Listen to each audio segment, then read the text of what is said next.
salaamaaleykum mbokk internet du Seneweb TV seneweb.com ñu fas yéene sekk waxtaan bu yaatu lool jëm ci wàllum actualité ak nga xam ne moo di monsieur Yahya Amadou Sy nekk coalition gëm sa bopp mais man bi ma ci gën a yitteel te neex ma aussi au delà de la coalition gëm sa bopp mooy formation juriste bi nga xam ne à la base aussi yaa ngi ak moom maa ngi lay nuyu di la dalal ci Seneweb TV seneweb.com.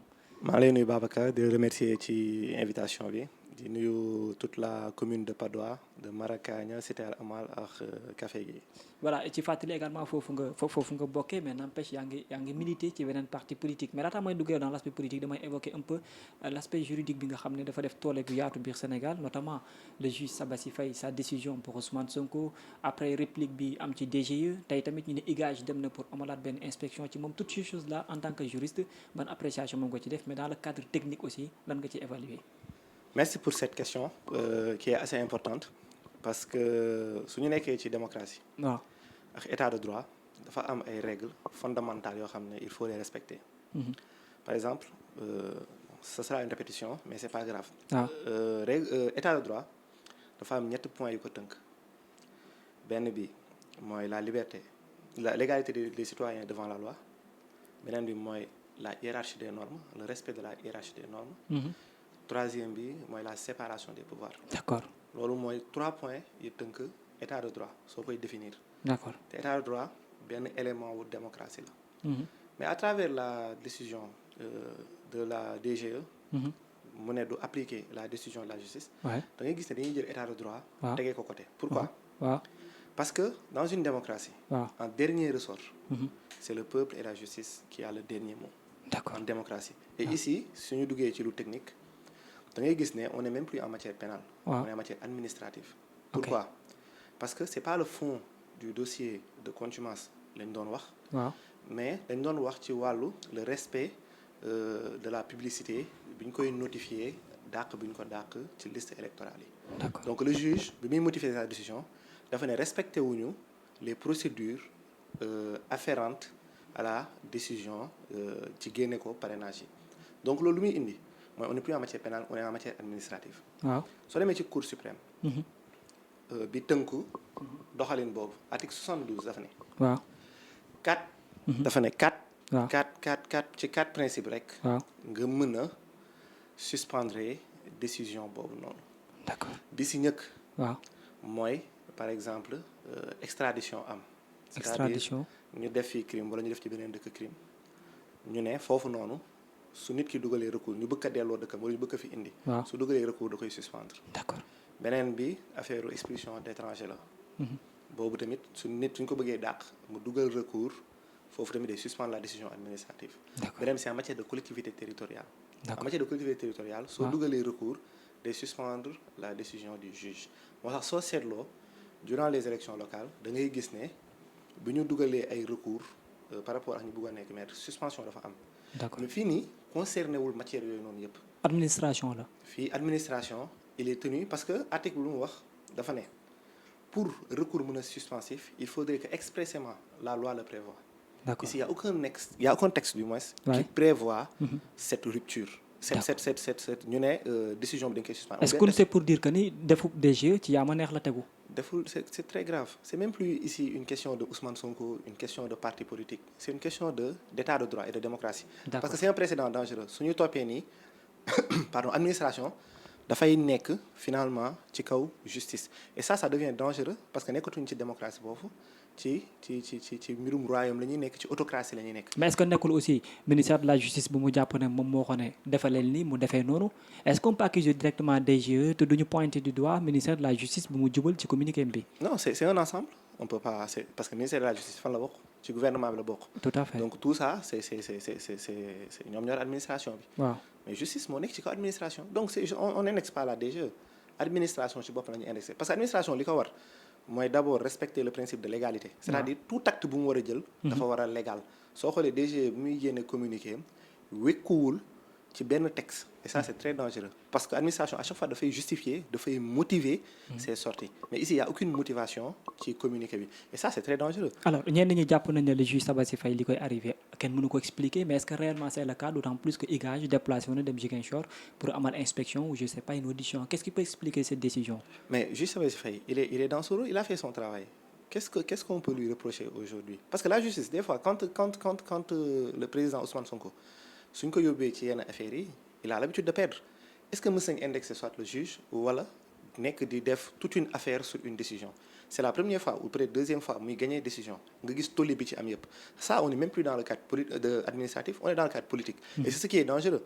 Parce que dans un état de droit, il faut faire une différence, wala il faut nga détacher, nga rompre les affaires politiques aux affaires administratives. D'accord. Sinon, il n'y aura aucun avancement d'ici année yi di ñëwaat yëpp. Très bien ñu dem un peu dans l'aspect politique ça vous concerne gëm sa bopp déjà position bi nga xam ne am nga ci en tant que jeune mais jeune juriste également aussi fan la gëm sa bopp toll ci collecte de parrainage yi.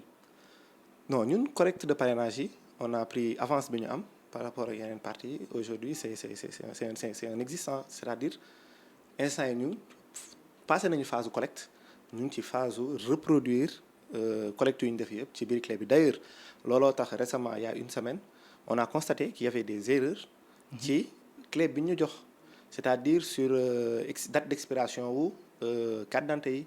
Autrement dit suñu suivre woon clé bi wala parce que on appelle aussi les autres candidats ou les autres ceux qui ont récupéré les fiches de bien vérifier la clé. Pourquoi? Parce que tey soo jëlee clé bi nga dugal ci date bu ñu la jox c'est pas conforme. De ce fait 98% des cartes yi nekk Sénégal le logiciel da koy rejeté.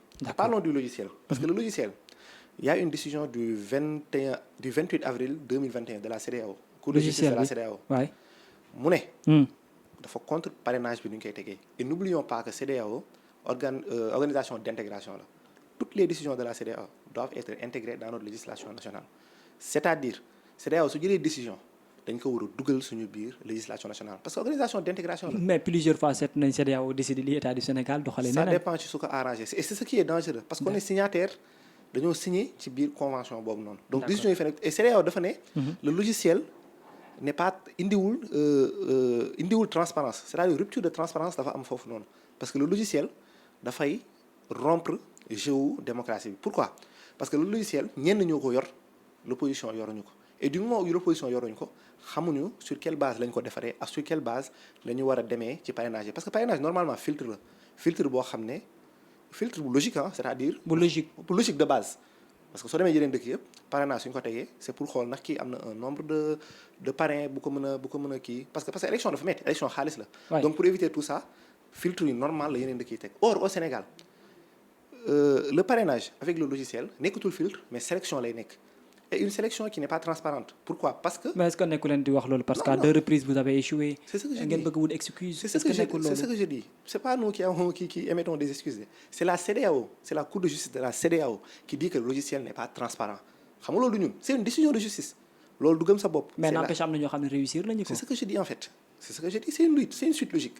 La CEDEAO dit du moment où le logiciel est détenu que par une partie aux élections foofu noonu transparence amu fa et cette partie est habilitée peut-être et a les pouvoirs bokkal ku mu bëgg bokkal mais nous on n'a jamais eu de problème de parrainage récemment élection yu mujj. Non mais am ngeen problème parce que en 2019 jàllu leen. loolu laa bëgg expliquer récemment. bu ñu demee élection locale. On est sorti 3e à Dakar sur toute l'étendue du Sénégal da ngay gis ne on était à plus de 200 000 voix. Mais li vote bokkul ak parrainage. D'accord. Aujourd'hui par exemple ñun pare nañu phase collecte bi on était à plus de 200 000 parrains mais ñu ngi ci phase bi ñu koy dugalee ci clé bi loolu ça veut dire qu'on a ñun 1 million de parrains. Alors li ma jàpp te muy nekk une préoccupation pour yéen parce que nekkoon na problème pour suñu grand frère Bougane Gueye ñu koy masawu également ci liggéey kii précédent par rapport ak position yi muy am ci état du Sénégal parce que lui il pense que ni heure bu ñu ko kalee ci parrainage c'est parce que position yu radicale yi nga xamante ni am na ko la est-ce que réellement position am la wala ndax dafay nit koo xamante ni dafa am problème mu parrainage wala ndax ñi muy liggéeyal ñoo amul capacité wu de faire bien les choses de sorte que mu mën réussir. C'est ce que je venais d'expliquer. Je donne le cas du président Ousmane Sonko. Aujourd'hui ci problème de justice lañ ko arrêté. Tout le monde ñu ngi offusqué wu. C'est un opposant farouche mais mosuñu ko bloqué ci parrainage. Mais yéen vous êtes un opposant farouche mais lan moo mën a expliquer ñu ngi bloqué ci parrainage. Deux types de blocage am. Ban ak ban. boo xam ne c'est du judiciaire boo xam ne c'est administratif. kon yéen parrainage bi ñun administratif la ñuy jàppee mais ñenn ñi judiciaire la leen jàppee c'est pas seulement nous qui avons été bloqués. bu ñu fàtte ne Khalifa Sall Karim Wade dañ leen bloqué mais foofu ci wàllu justice lañ leen awalee. ñun on a aucun problème avec la justice raison pour laquelle administratif de manière administrative la ñu doon bloqué aujourd'hui nag les données ont changé. Donc parce cette que on a fois-ci eu de l'expérience par rapport ak ni ñu doon jàppee. donc cette fois-ci li nga bëgg a wax mooy di ngeen réussir parrainage. n'empêche ñu ngi appeler toute l'opposition à s'unir pour combattre nu ñu mën a jotee ñun ñëpp logiciel bi. non mais yéen bi leen Ousmane Sonko wooyee en 2019 pour ngeen boycotter élection yi da ngeen ko bañoon jëm ci wàllum parrainage cette fois-ci ngeen bëgg a woote tamit. c'est deux contextes qui sont différents. D'accord, c'est deux contextes. D'accord. Aujourd'hui lu ñuy laaj mooy une transparence ci élection yi ni ñu koy tegee et cette transparence li ko mën a indi mooy ñu regrouper wu. taxaw en face état pour mën a jot le logiciel mu indi transparence ci wàllu. alors gëm sa bopp la ñuy wax am na lu ñuy xaar Bougane Gueye Dany on le connaît bien mu ngi am benn aura politique bi di gën di grandir c'est vrai est-ce que mën nañuy xaar que dans l'opposition mu dem maanaam wut fa ay nit yoo xam ne dañ koy jàppale même si bu fekkee sax ñenn ñi dañ ne pourquoi ñu koy dimbali te benn côté dafa bañoon dugg ci Yewwi Askan Wi. waaw li tax duggul ci Yewwi Askan Wi nous suivons notre logique. votre logique. dañ ne ñun suñu logique duñu ay politiciens yi fi nekk politiciens traditionnels yi am Sénégal soo demee gëm sa bopp ñu bëre dañuy yeewu dem liggéey suñu amee activité politique ñoo def ko. donc compté wuñ ci politique pour tekki au contraire dañoo ñëw pour jéem a xool li fi bon ñu jéem a créer peut-être des réformes pour jéem ko améliorer et c'est ça même l'essence de la politique. D'accord. Pourquoi je dis ça soo demee aujourd'hui c'est lui qui a raison par rapport à Yewwi Askan Wi quoi qu'on puisse dire. c'est lui qui a eu raison. C'est lui qui a eu raison. Pourquoi? Parce qu'aujourd'hui on voit l'éclatement de Yewwi Askan Wi jege wuñ laaluñu moo tax tudduñu ci suñu si nekkoon peut-être comme te dañoo weex donc mën nañu si tudd mais aujourd'hui on a eu raison l'histoire nous a donné raison. Pourquoi? Parce que on a vu que l'éclatement mu ngi commencé am ci élection présidentielle bi ñu si jublu par exemple man j'ai lu la charte les ambitions. waaw j'ai lu la charte de Yewwi Askan Wi on voit que ni ñu ko respecté bëriwul. D'accord. Pour des ambitions peut-être. Mais on a eu raison pour des ambitions politiques mais pas pour des ambitions pour les Sénégalais. Ça c'est une nuance aussi on a eu raison sur eux donc ñun suñu logique mooy ñëw améliorer la situation de vie des Sénégalais ci fànn bu ne parce que tout est transformation aussi. parce que côté boobu boo ko waxee faaw ma interpeller un peu ci question de programme yi nga xam ne mën na attirer l'attention des Sénégalais. Aujourd'hui vous en êtes où par rapport à votre programme parce que y a un aspect boo xam ne faaw ma ñëw ci yow mooy dans le cadre juridique. D'accord. mais programme boo xam ne c'est élargissant pour aider un peu les Sénégalais vis-à-vis de cette situation et des jeunes. D'accord donc aujourd'hui suñu jëlee suñu programme dafa am ñaari points bon parce que le temps ne nous le permettra pas mais dafa am ñaari points yu ci intéressant parce que aujourd'hui on parle de la situation politico-juridique. waaw situation peut-être bu gën a ñeel Sénégalais yi. bu gën a intéressé Sénégalais yi. ñun suñu programme dañoo indi ay réformes institutionnelles yu intéressantes. bi si njëkk. mooy dañu bëgg wàññi doole parquet. parquet dafa am doole Sénégal. waaw parquet ministère de la justice. parquet ci tutelu ministre de la justice nekk. ministre de la justice nekk ci tutelu président. je vous donne un exemple aujourd'hui il y a combien de détenus qui sont considérés comme des détenus politiques. xam nga ñu bëri nee nañ plus de 2000 plus de 1600 lan moo waral loolu mandat de dépôt abusif bu am Sénégal lan moo ko waral je donne un exemple soo jëlee article 56 ba article 100 au code pénal mooy crime yu gën a liberticide su la ci parquet su la toppee jox ko juge d'instruction foofu il est tenu de te placer sous mandat de dépôt à travers l'article 133 du code de procédure pénale je réitère soo jëlee article 56 ba article 100 code pénal mooy crime yu gën a liberticide le parquet su la ci defalee chef d'inculpation motivé que ci yooyu noonu le juge d'instruction qui est censé être libre qui est un magistrat de siège. donc il y a des dépendances partout. En fait parquet moo féetee kaw ci contexte boobu noonu le juge d'instruction ce qui est dangereux pourquoi parce que normalement le juge d'instruction daf la war a bàyyi def ay instruction pour xool. waaw ndax war nañ la yóbbu waruñu la yóbbu mais ici le juge d'instruction il est tenu. de te placer sous mandat de dépôt. Ouais. Et nous trouvons que cela c'est une erreur. Vous voulez réformer. waaw comment. le juge des libertés lañ ci bëgg indi. le juge des libertés. d'accord. le juge des libertés pour lan la c'est lui qui va voir ndax dañ la fi war a tëj wala waruñu la tëj en attendant ñuy instruire ce dossier parce que aujourd'hui am na ñoo xam ne dañ leen di placer on donne le cas de Falla Fleur dañ leen di placer ay mandat de dépôt doog a dem toppi xool li ñuy def alors que la liberté elle est sacrée donc xamaguñ ndax li ñu def dëgg la wala dëgg ñu placer leen sous mandat de dépôt. dans le cadre d'aspect économique éducation et tout c'est la justice qui est votre préoccupation majeure. pas la justice c'est un point parmi 24 points. D'accord. Mais la justice quand même aujourd'hui pour que état mën a dox il faut d'abord ñu boolewaat Sénégalais yëpp. ci nan lañ leen mën a boole ci donner l'indépendance de la justice. par exemple magistrat de siège yi nu ñu leen di déplacer alors que c'est un principe inamovibilité dafa am. c'est-à-dire kenn mënu leen déplacer mais soo xoolee Sénégal nu ñu defaree ay failles ci loi organique bi gérer statut magistrat yi da ngay gis ne heure bu leen neex mën leen déplacer on donne plusieurs exemples juge Téliko même Sabassy Faye il a été déplacé te loolu normalement le magistrat il a son principe d'inamovibilité qui lui permet pour état mën ko déplacer il faut son consentement or on a créé des failles yi tax état bu na ko déplacer gouvernement du moins sans pour autant indépendant mu joxe ci consentement am. Ce sont des failles que nous venons pour essayer de corriger. bu ñu waxee Bougane Gueye Dany faaw xel dem ci wàllum entrepreneuriat ak employabilité. Effectivement. Il a réussi dans ce cadre on le félicite très bien mais est-ce que réellement mën nañuy xaar une personne boo xam ne ëllëg bu nekkee président réussite bi daana nekk loo xam ne Sénégal yi dinañ ko gis comme ni mu amee ci yenn entreprise am yi. Effectivement je donne un exemple aujourd'hui gis nañ ne Sénégal dafa metti xam nga on a parlé d'immigration mais immigration là c'est l'arbre qui cache la forêt. am na feuille de route bu mag bu mu dressé ci côté boobu. Effectivement xam nga jeunes yi suñu jëlee ñun ñëpp ñun maa yëpp ay jeunes lañ. suñu jëlee suñu morom yi dem di dugg ci gaal bi wala ñiy jël yoonu Nicaragua c'est parce que am na lu ko indi. waaw lan moo ko indi mooy la condition de vie qui est très dure au Sénégal c'est-à-dire dund bi. ak l'emploi metti bu mu metti au Sénégal l'emploi parce que tey ko fayeeku di nga mën a am sax as tuut boo suturloo bien vrai que ñi fiy fayeeku sax une bonne partie ay pauvres lañ. c'est-à-dire tu travailles mais yow pauvre nga.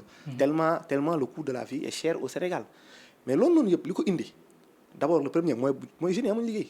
waaw pourquoi amuñu liggéey secteur yi gën a mën a joxe liggéey aujourd'hui dañ ko mettre en rade. d'accord muy agriculture ak industrie. je donne un exemple. d'accord en 1949 50. waaw Chine était extrêmement pauvre. Chine dafa pauvre woon. Mao Zedong bu mu ñëwee. waaw dafa dem jël ci ministre de l'industrie am.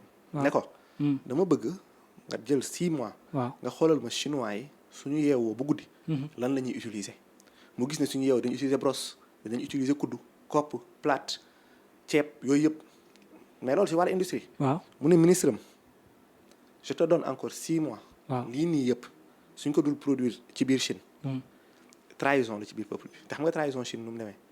donc aujourd'hui lépp Sénégal lu ñu defar puso par exemple puso dañ koy importer cure-dent dañ koy importer. mais autosuffisance alimentaire moom la ñu remettre en question jusque là. waaw d'autant plus que préoccupation la woon ci xam président nga de man la ci République. industrie sax laa nekk. waaw mais ñun par exemple soo demee ci wàllu secteur primaire qui est très vaste agriculture élevage pêche et tout ça. industrie idem. industrie mooy secondaire bi. waaw soo xoolee suñu secteur primaire on a assez de terre.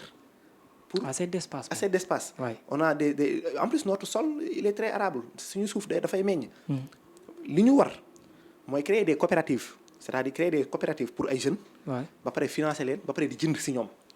deuxièmement defal leen ay forage ak engrais yu baax c'est-à-dire remettre l'agriculture au centre de notre économie. lu tax mu baax ci dinañu autosuffisant en matière de lekk ba pare jeunes yi dinañu am emploi soo demee par exemple yenn dëkk yu développé yi secteur tertiaire mooy gën a employé. d'accord lu tax secteur tertiaire di employé mooy service yi.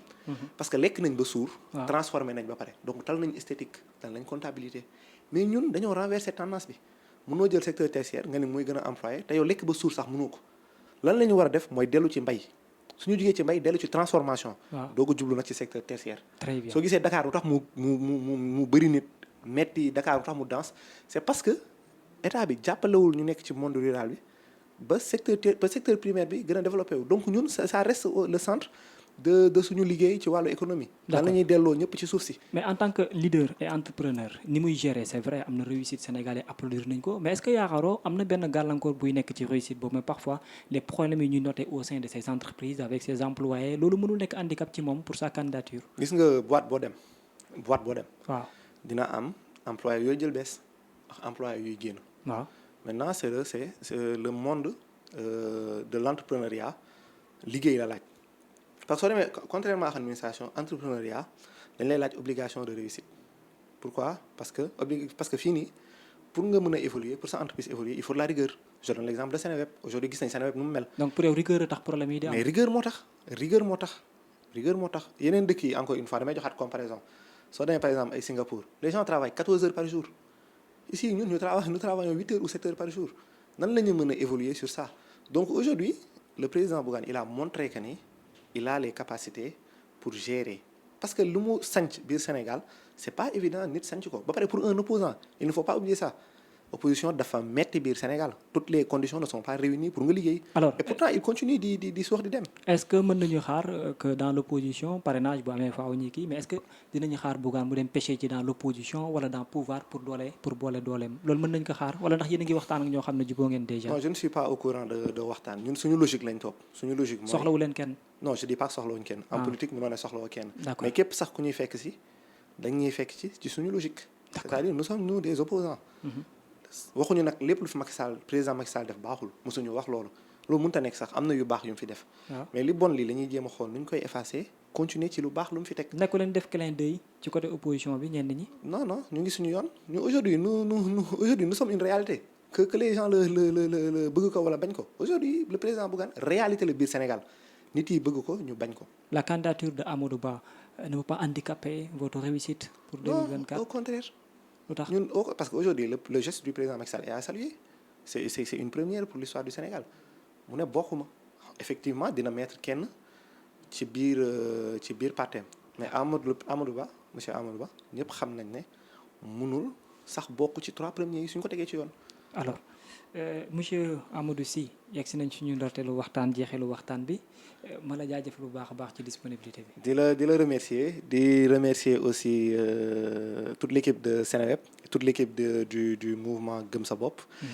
di kontaan ci waxtaan bi aussi di remercier ñëpp bu baax. voilà donc di ko jaajëfal bu baax a baax xam naa dinañ gën a mën a amaat temps. incha allah pour gën a yaatal parce que la confrontation dina am. certainement yow ak ñeneen ñoo xam ne yéen a. ça me fera plaisir ça me fera très plaisir su ko defee ñu waxtaan ci lu yaatu loolu. incha allah donc jaajëfal la bu baax a baax. merci jaajëfal ñu doon teew. merci beaucoup jox di daje ba beneen incha allah. merci beaucoup.